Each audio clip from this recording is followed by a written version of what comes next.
আজ আমি আপনাদের সাথে শেয়ার করছি দারুণ টেস্টি সম্পূর্ণ নিরামিষ একটা রেসিপি কুমড়ো ভাপা। নমস্কার বন্ধুরা, আপনারা দেখছেন মিস সিস্টার্স চ্যানেল। যে কোনো নিরামিষ দিনে এই রেসিপিটা আপনি বানিয়ে নিতে পারেন। যারা কুমড়ো পছন্দ করে না তারাও কিন্তু চেটেপুটে এটা খেয়ে নেবে।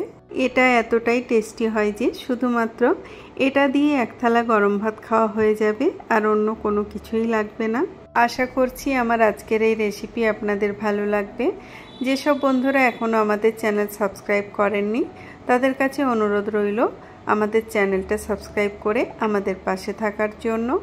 এই রেসিপিটা বানানোর জন্য আমি এখানে কুমড়ো নিয়েছি।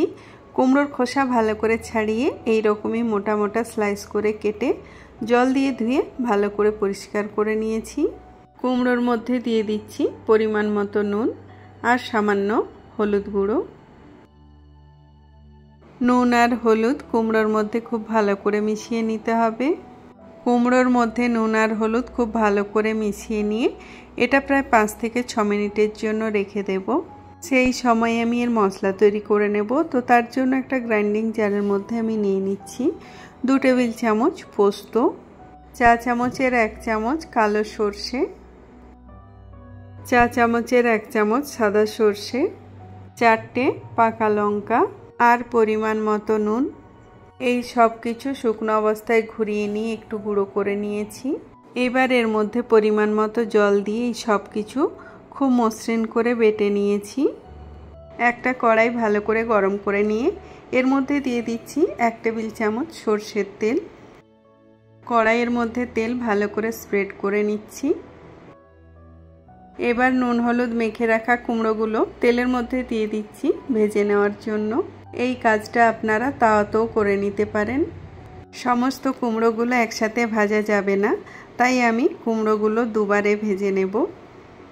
এবার লো টু মিডিয়াম ফ্লেমে কুমড়োগুলো উল্টে পাল্টে বেশ লালচে করে ভেজে নিতে হবে। কুমড়োগুলো এমনভাবে ভাজতে হবে যাতে 50%-এর মতো সেদ্ধ হয়ে যায়। উল্টে পাল্টে কুমড়োগুলো খুব ভালো করে ভেজে নিয়েছি। দেখুন কুমড়োগুলোর মধ্যে একটা সুন্দর লালচে রং চলে এসেছে। এবার আমি কুমড়োগুলো একটা প্লেটে তুলে নিচ্ছি। সমস্ত কুমড়োগুলো লালচে করে ভেজে একটা প্লেটে তুলে নিয়েছি। এখানে আমি একটা টিফিন বক্স নিয়েছি, আর এই টিফিন বক্সের মধ্যে দিয়ে দিচ্ছি বেটে রাখা মশলা। যেটাই আমি মশলা বেটেছিলাম সেটা ধুয়ে সামান্য পরিমাণে জল এর মধ্যে দিয়ে দিলাম। এবার আমি এর মধ্যে দিয়ে দিচ্ছি অল্প পরিমাণে নুন। যেহেতু আমি মশলা বাটার সময় নুন দিয়েছিলাম আর কুমড়োর মধ্যে নুন মেখে রেখেছিলাম, তাই এখানে নুন একটু বুঝে দিতে হবে। দিয়ে দিলাম চা চামচের 3 ভাগের 1 ভাগ হলুদ গুঁড়ো, আর দিয়ে দিচ্ছি সামান্য চিনি। সমস্ত গুঁড়ো মশলা বাটা মশলার সাথে ভালো করে মিশিয়ে নিচ্ছি। আমি এখানে কাঁচা সর্ষের তেল দিতে ভুলে গিয়েছিলাম, তো এর মধ্যে দিয়ে দিলাম 1 টেবিল চামচ কাঁচা সর্ষের তেল। তেল মশলার মধ্যে মিশিয়ে নেওয়ার পর এবার আমি এর মধ্যে দিয়ে দেব ভেজে রাখা কুমড়ো। কুমড়ো যদি কখনো এভাবে বানিয়ে না থাকেন তাহলে একবার অবশ্যই বানিয়ে দেখবেন। আশা করছি আপনাদের খুব ভালো লাগবে। কুমড়োর মধ্যে মশলা ভালো করে মাখিয়ে নিতে হবে। কুমড়োর মধ্যে মশলা ভালো করে মাখিয়ে নেওয়ার পর আবারও আমি এর মধ্যে দিয়ে দিলাম সামান্য জল।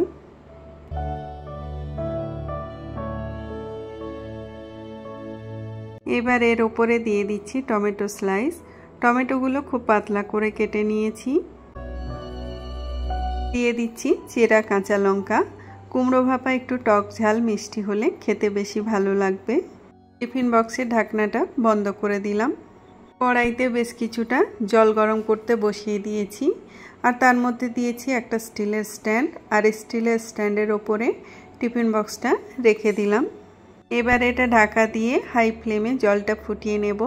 জল ফুটে গেলে গ্যাসের ফ্লেমটা লোতে করে 15 মিনিট রান্না করব, যাতে কুমড়ো ভালোভাবে সেদ্ধ হয়ে যায়। 15 মিনিট পর ঢাকনা খুলে নিলাম। এবার আমি গ্যাস অফ করে দেব।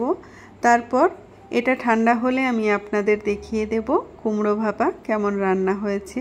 দেখুন কুমড়ো ভাপা খুব সুন্দরভাবে রান্না হয়ে গেছে। দেখতেও কিন্তু খুব লোভনীয় হয়েছে। এটা খেতে দুর্দান্ত হয় আর গরম ভাতের সাথে অসাধারণ লাগে। আমার আজকের এই রেসিপি যদি আপনাদের ভালো লাগে তাহলে লাইক, শেয়ার আর কমেন্ট করার অনুরোধ রইল।